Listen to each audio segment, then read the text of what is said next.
For centuries we've gazed up at the moon, our silent, cratered companion. We've mapped its surface, walked upon its dust, and felt its gravitational pull on our tides. We thought we knew it. We were wrong. It all started on a Tuesday, a day like any other at the Atacama Observatory in Chile. Dr. Eris Thorne was running a routine calibration of the new Deep Space Telescope, affectionately nicknamed Magellan. The target was the dark side of the moon, a familiar, unchanging landscape. But Magellan saw something else, something impossible. At first, Eris thought it was a glitch, a ghost in the machine, a perfect image of the moon, superimposed over itself, just slightly offset. He ran diagnostics, rebooted the system, and even cleaned the lens. But the image remained. Lurking directly behind our moon, locked in a synchronous orbit, was a perfect duplicate. Every crater, every mountain, every rill was identical. It was a mirror image in space, completely invisible to every instrument we had, until now. Panic is a quiet, cold thing in an observatory. Eris called his supervisor, who called the agency, and within hours every major space organization on the planet was pointing their instruments at the dark side of the moon. They all saw it. It was real. A second moon, a shadow twin we'd never known was there. We called it Selene, after the Greek goddess of the moon, because the doppelganger just sounded too terrifying. For 3 weeks the world held its breath. Governments scrambled for explanations. Was it a natural phenomenon, some bizarre trick of gravity and light we'd never conceived of? Or was it something else? The silence from Selene was absolute. It emitted no signals, reflected no light differently than our own moon. It was just there, a cosmic echo that defied physics. The public mood shifted from awe to a deep, simmering anxiety. The constant presence of this silent twin in our sky felt like a judgment, a secret kept for millennia now revealed. Then, on the 22nd day, it happened. It was Oro 3:14, UTC.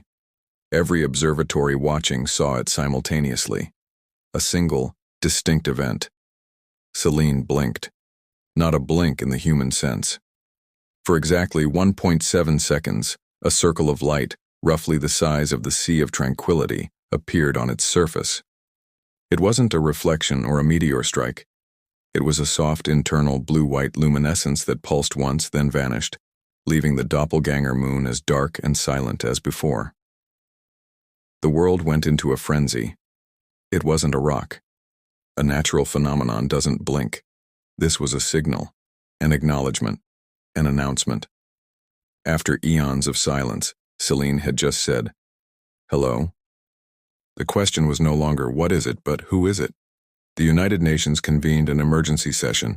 A global consortium of scientists, linguists, and cryptographers named Project Echo was formed. Their mission, talk back.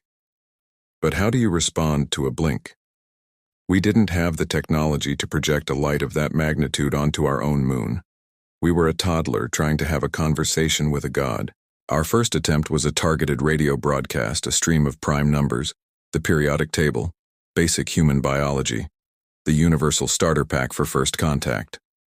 We beamed it directly at Selene and waited. The reply came 48 hours later. It wasn't radio waves, it was gravity.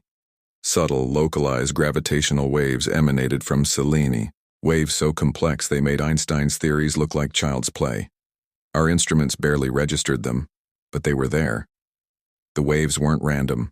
They formed a pattern, a repeating sequence of mind-boggling complexity. The linguists and cryptographers at Project Echo worked feverishly. It was a language, but one based on the manipulation of space-time itself.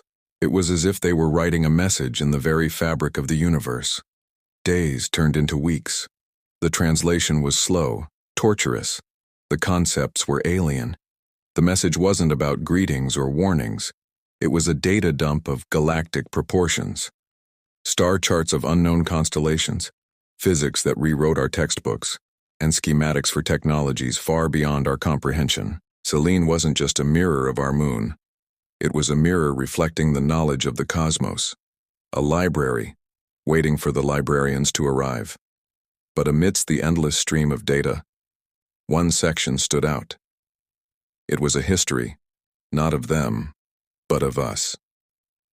It showed the formation of Earth, the rise of the dinosaurs, their extinction, and the slow, arduous crawl of humanity from the primordial soup.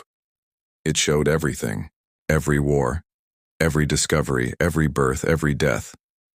They had been watching us from the very beginning. Celine wasn't a visitor, it was a guardian, a silent observer, a celestial hard drive recording the entire human experience. The most chilling and beautiful part of the message came last. It was a simple sequence, one that our computers translated with stunning clarity. It wasn't a question or a command. It was a statement, a purpose. When the child is ready, the mirror will show them their true face. What did it mean? Were we the child? And what true face was it talking about? We had been so focused on Celine, we'd forgotten to look back at ourselves. The discovery had, for the first time in history, united humanity. Nations that were on the brink of war were now sharing data. Ideological enemies were working side by side in Project Echo. For the first time, we saw ourselves not as nations, but as a single species, the children of Earth staring up at a cosmic mystery. That was the true face, our reflection. The mirror didn't just show us another moon, it showed us ourselves, as a unified whole. Celine didn't blink to say hello. It blinked to wake us up.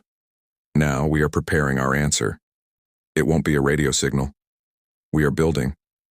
Using the schematics they sent us, we are constructing a new kind of messenger.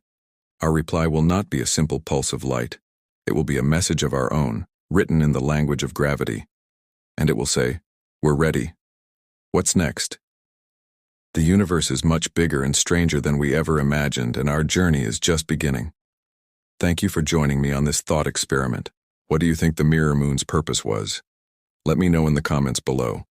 And if you enjoy exploring the vast what-ifs of the cosmos, be sure to like this video and subscribe for more stories from the edge of imagination. See you next time.